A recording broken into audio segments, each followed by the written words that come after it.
Well, I'm excited to be interviewing Kimberley Taylor, but she's known as Kim. So, Kim, it's so good to just share this time with you and get to know you a little bit and hear your story and your business.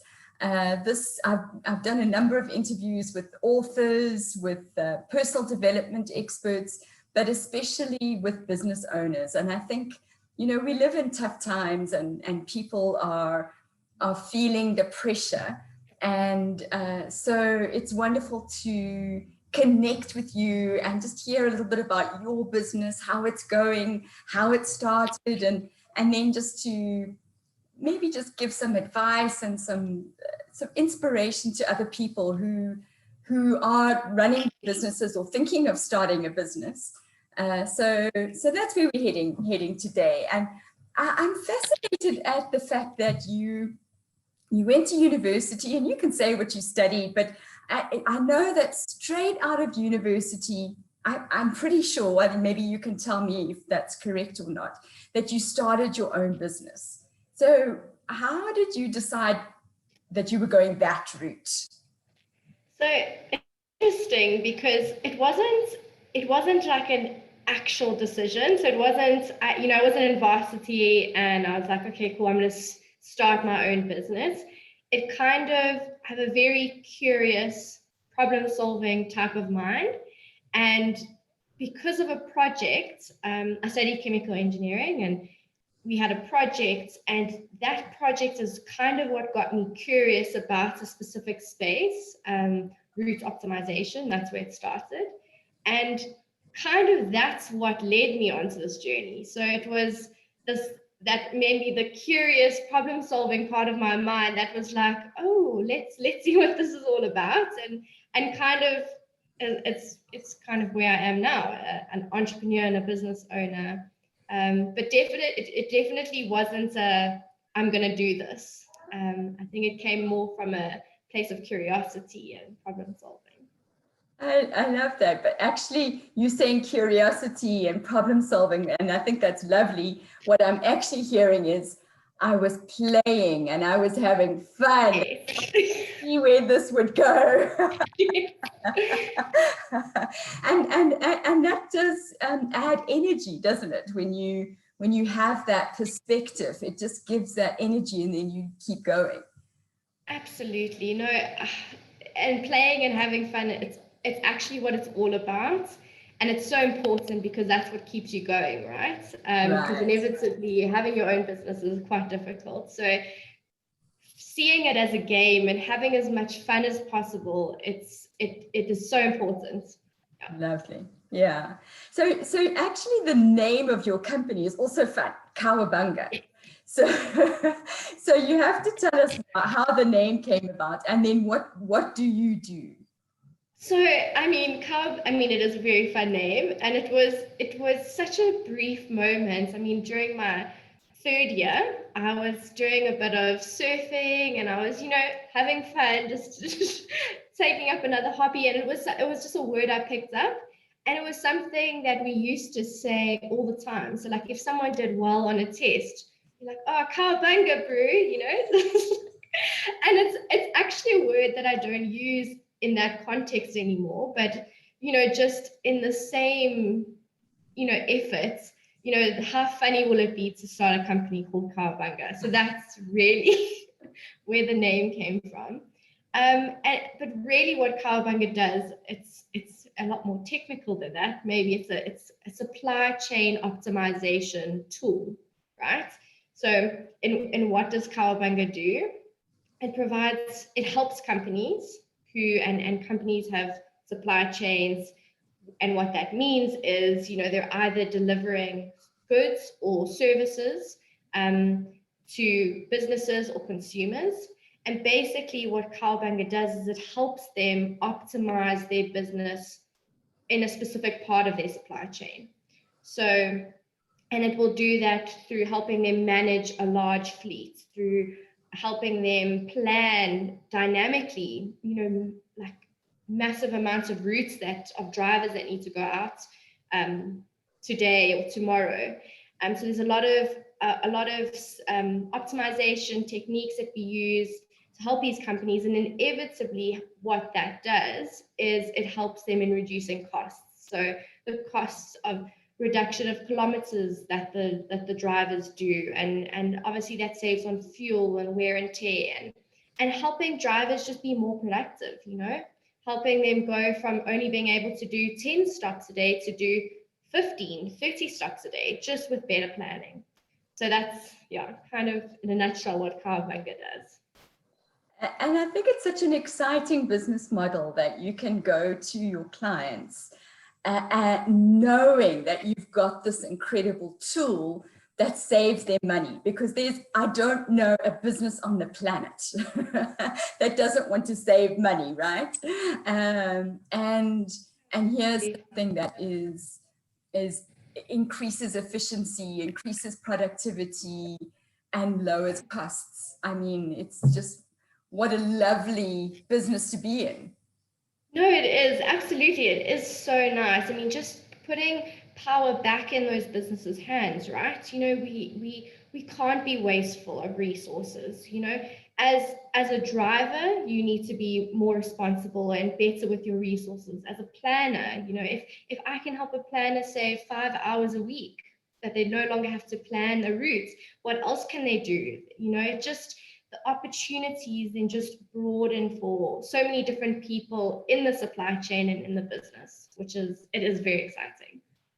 Amazing. And actually, Kim, I mean, it's an amazing business model, but the way you do it is also excellent. I mean, Cowabunga won App of the Year in 2018.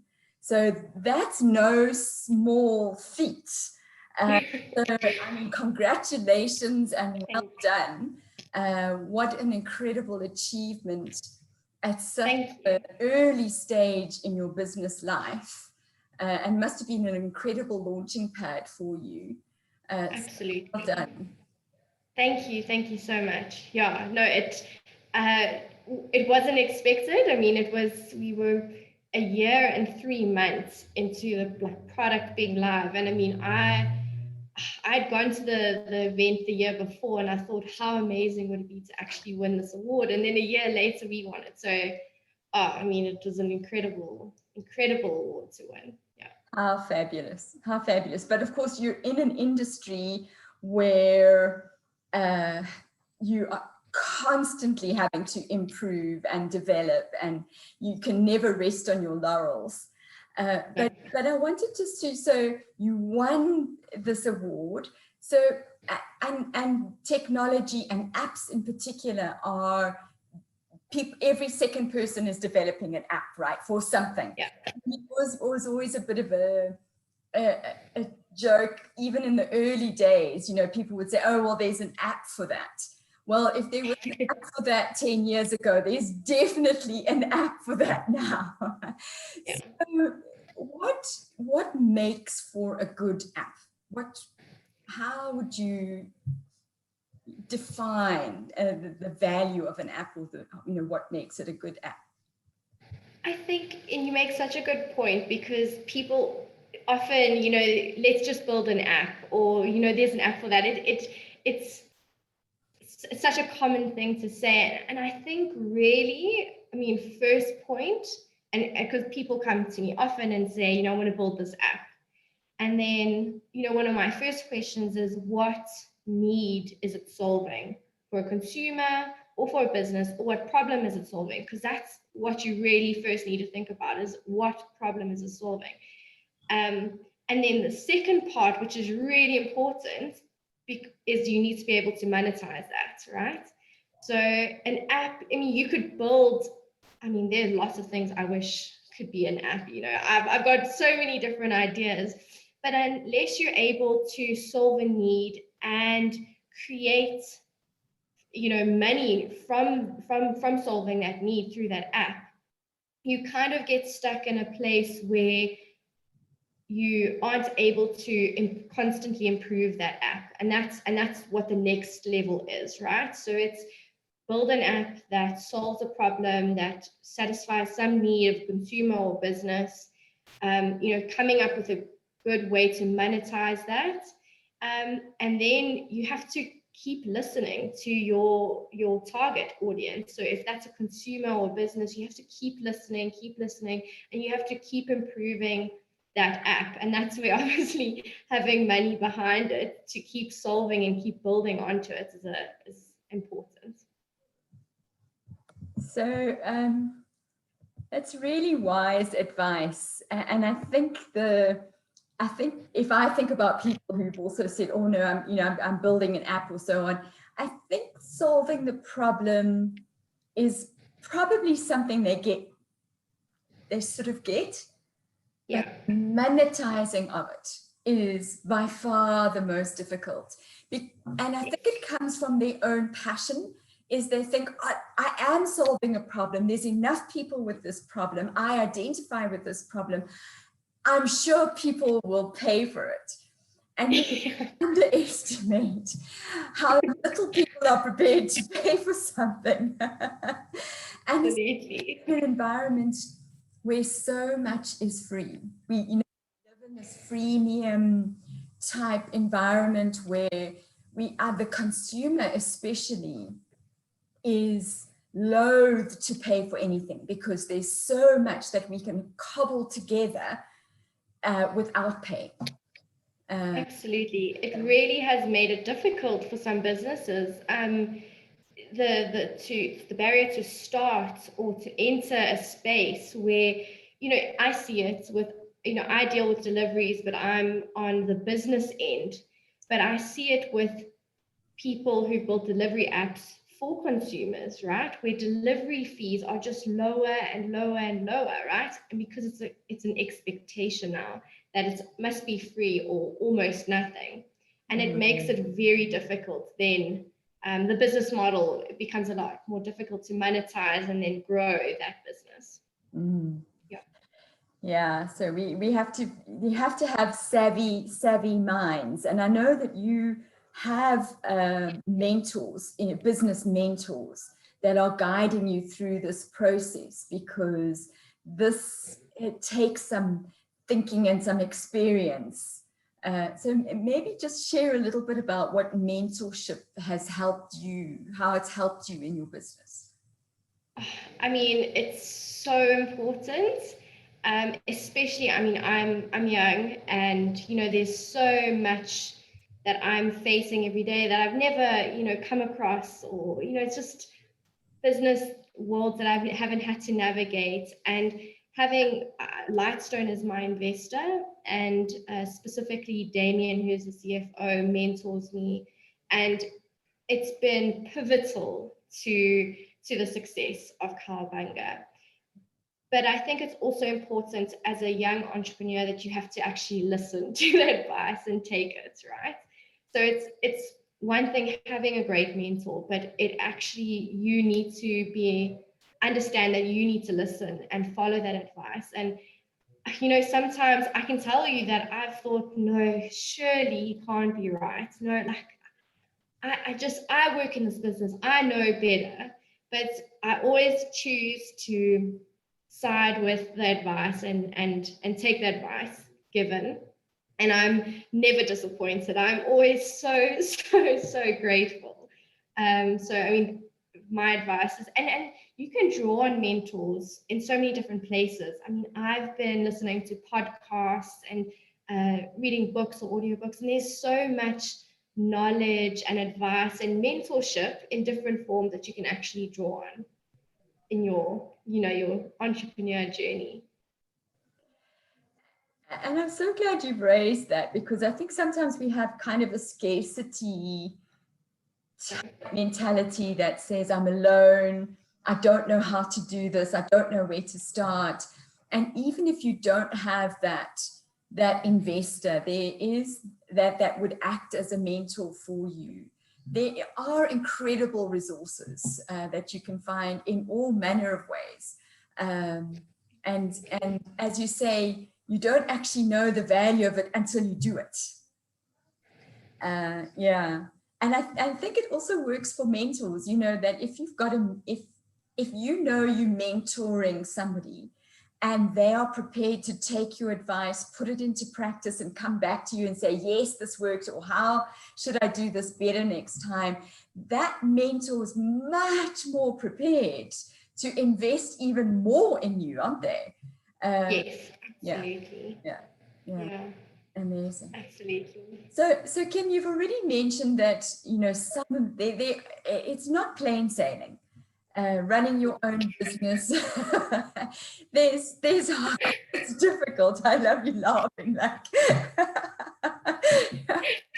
who said that? Who said that?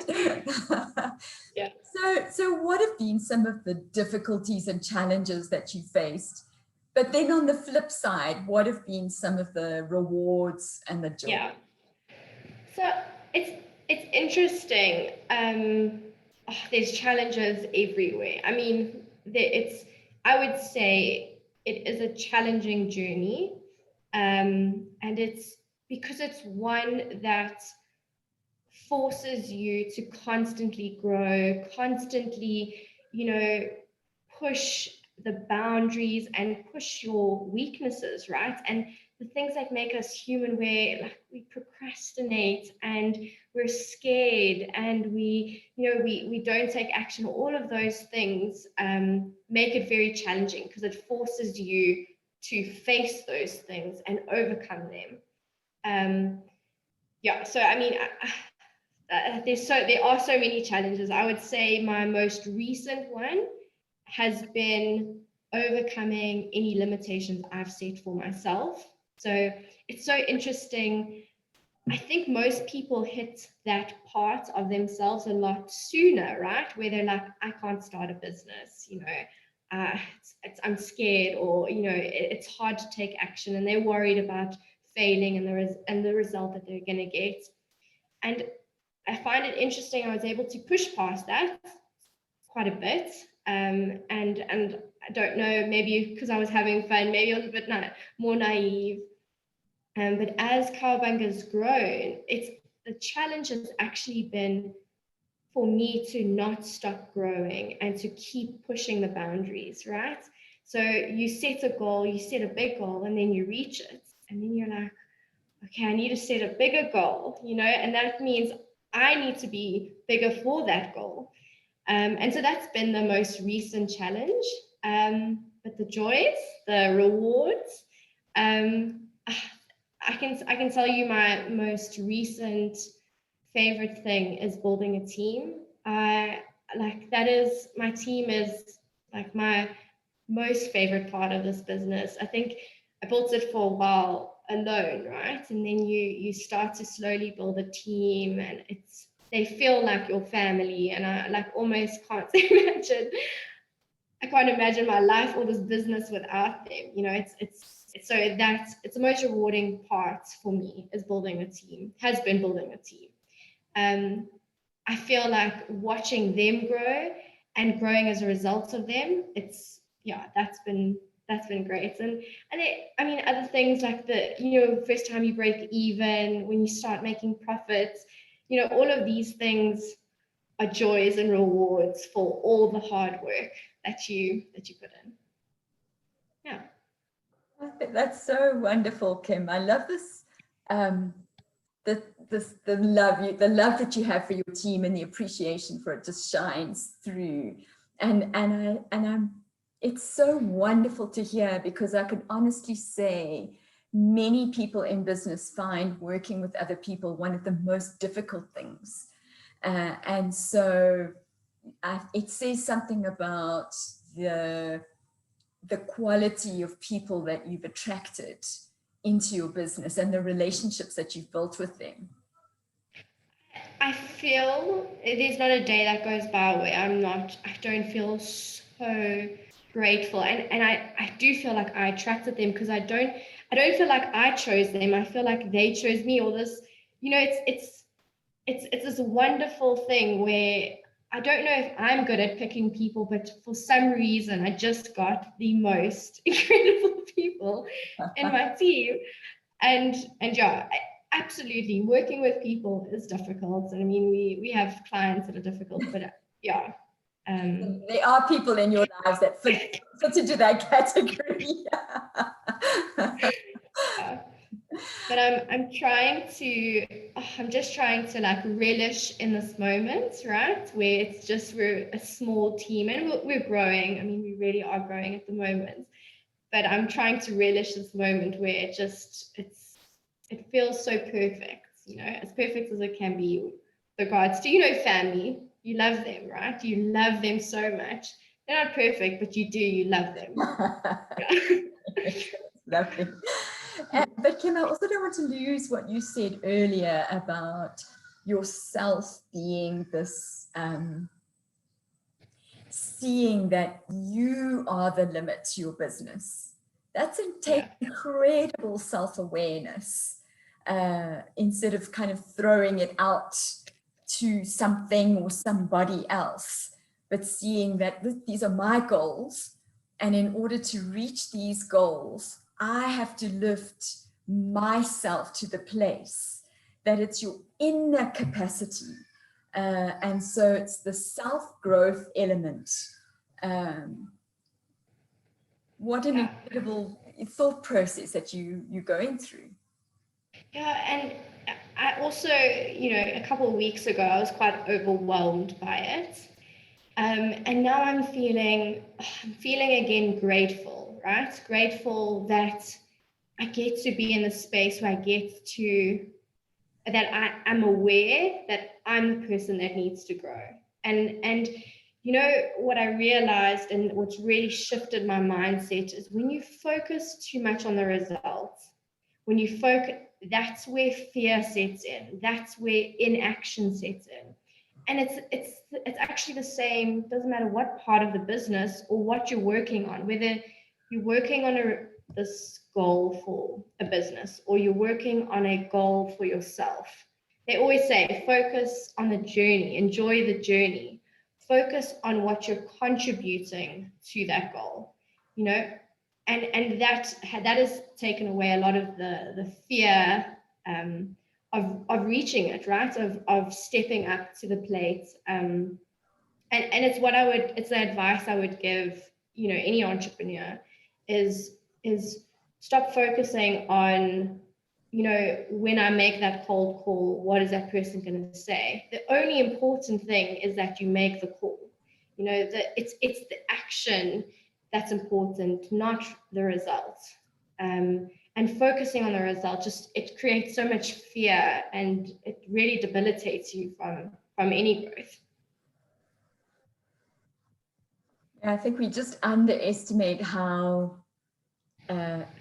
powerful the action is. Doesn't matter, as you say, what you think you should get out of it, but just doing it just creates its own momentum. And even if it doesn't work out, we've still learned something, and it keeps us going for the next one. So yeah. So the journey, and as you say, sometimes it just can be we always say about wisdoms, that's not wise because it's unknown. It's wise because it's been tried and tested in people's lives for years and years and years. And so this enjoy the journey, yes, it's a cliche, but it's because it's true. And when you experience it, it. Yeah, absolutely. Yeah. So you spoke about advice for entrepreneurs. Is there anything else? I mean, you've been on this journey, maybe not for years and years, but you've grown, you've built a business. It's at a certain level, you can see it going further. But there are people there who are several steps behind you. Maybe just with an idea, maybe just starting out.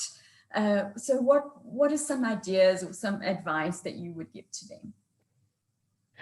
I mean, definitely patience. So I think building a business is all about speed, taking action, and patience. So if I have to say that again, it's take action. Don't worry about it being perfect. If you're thinking, what should I do today? Like just do something, right? If it's making a call, and you know, it's different per business. You know, you can make up your own contribution list. What are the actions I need to do? And just do them. Don't worry about it being the perfect pitch or the perfect presentation or the perfect Excel spreadsheets. And I'm trying to think of examples, but just create the spreadsheet, create the business model, put in the numbers. And then you have to have insane patience. So I think that's another part of it. Is it's hard, but you need to keep taking action and know that the results, you're not going to have an instant result. And it takes a long time. Sometimes it takes 18 months, sometimes it takes 3 years.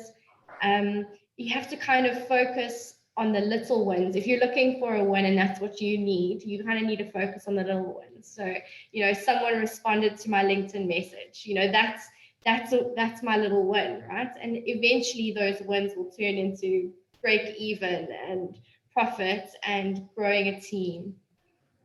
So speed to action and patience.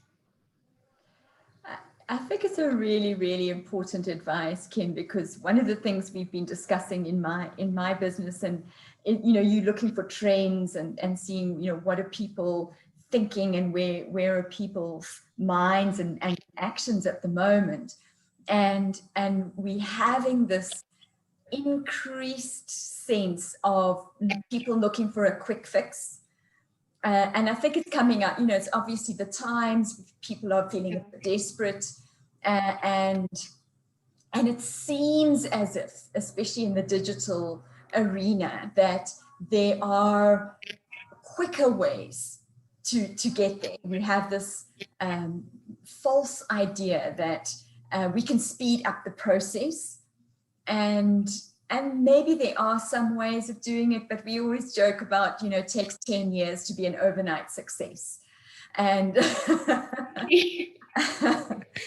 and I think it's important for us to realize it is still a process, and it's something, and the work is in you as much as in the business. So yeah. Absolutely. But I also like the action. I was thinking when you were talking about it, and I remember myself with, you know, and I also have heard so many people say, oh, I hate cold calling. I hate cold calling. Well, if you hate it so much, you still have to do it. So you can't, yes, you might hate it, but you still have to do it.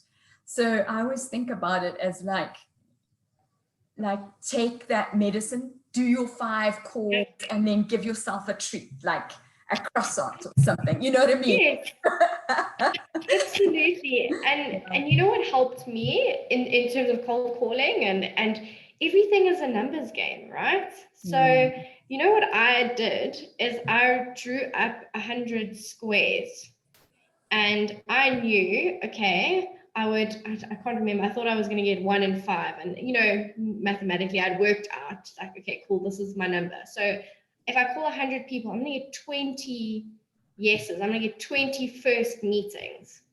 And so, you know, if you know that it's a numbers game, I would call and it would be a no. Call, color in the block, red. Call, no, color in the block, red. I don't care if I get 20 no's in a row, because I know I've got 20 green blocks on this 100-page block, and it's coming, right? And so I think that also a part of it, make a game out of it. And no, it's a numbers game, you know, everything. Yeah. That's excellent. And it's so tangible, isn't it? I love that as well. It's like you take it out of your head and you stop making it, I hate this, and, you know, an emotional thing. You just make it, just do something practical, coloring in a square. At least I've colored in a square today, you know. It was 5 red squares, but it's 5 red squares.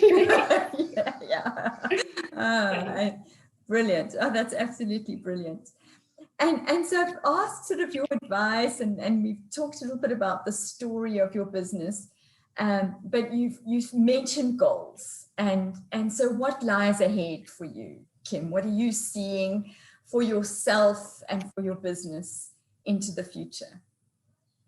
I think Cowabunga is stepping into a really cool chapter, and I call the chapter Scale and Scaling. You know, there's a chapter where you're you know, proving a concept. That's what you're doing, and you're building the business case, and you're making sure that it makes sense to the market, and you're solving a problem, a real good problem, and it makes the business model make sense, right? And there's a bit of growth and team, and you know, there was that intermediate part, and probably the most uncomfortable part, where you're transitioning between that and the scale part, where things are kind of stable, they're really great, and now it's like, okay, cool, how do we, you know, just lift off, right? How do we scale this? And I think that's the chapter I would say Cowabunga is in as a business. I don't know what chapters after that. I really don't. That's only what I can think of now, and it's the chapter I'm excited about. And then, I mean, for me, my future at the moment is only Cowabunga. I love solving problems, and I love South Africa, and I think so much opportunity here, and there problems other problems I would love to solve. You know, I'd love to. Cowabunga is creating jobs for people, but I would love to come up with more businesses that, you know, are helping us on that journey. So yeah, if that answers your question, it's kind of well, where I'm yeah, at. what it says is watch the space. There's more and wonderful things to come. Yeah. And that's exciting, Kim. I can understand it's scary because it's unknown, and you know, what do we know? But to have that vision and to delight in it, and to see the possibilities, I think that is makes for a wonderful journey. Yeah, Yes. wonderful journey. Kim, it's been so good to chat to you. Thank you for sharing your story and your business, and it's as you say, proudly South African company, which, and I wouldn't be surprised if it's like that it goes beyond the borders of South Africa. And you know, I think of one of our famous exports, besides Elon Musk, which we're all proud of, is Creepy Crawly. It's the one that comes to mind. And I could just think, okay, one of these days we'll be saying, oh, Cowabunga, do you remember? That was South African. Yes, let's hope. Yeah. Oh, no, thank you so much. It's been so nice to chat. Thank you for... Good. Well, I know you'll go from strength to strength, and wishing you every success. Thanks so much. Thank you, Lee. Thanks, Kim.